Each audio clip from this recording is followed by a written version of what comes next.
Hey everyone, and welcome to my channel.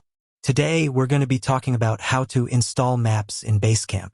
But before we get into that, let's take a step back and talk about why you might want to do this.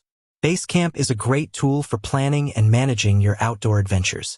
It allows you to create routes, track your progress, and even download maps to your GPS device.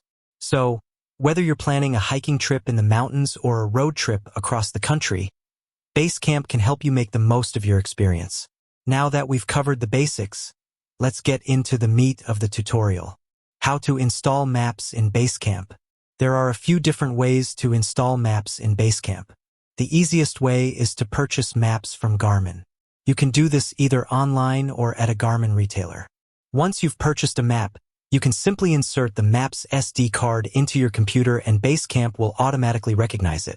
If you don't want to purchase maps from Garmin, you can also download free maps from OpenStreetMap. To do this, you'll need to download the OpenStreetMap software and then use it to create a map file.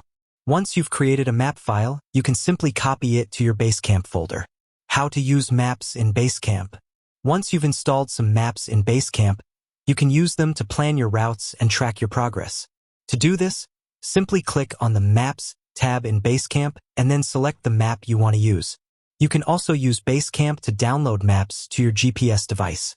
This is a great way to save space on your device and ensure that you have the maps you need, even if you're offline. Additional tips. If you're having trouble installing maps in Basecamp, make sure that you have the latest version of the software installed.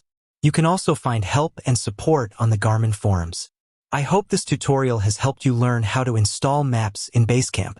If you have any questions, please leave a comment below. And with that, I'd like to thank you for watching. I hope you enjoyed this video and that you'll join me again next time.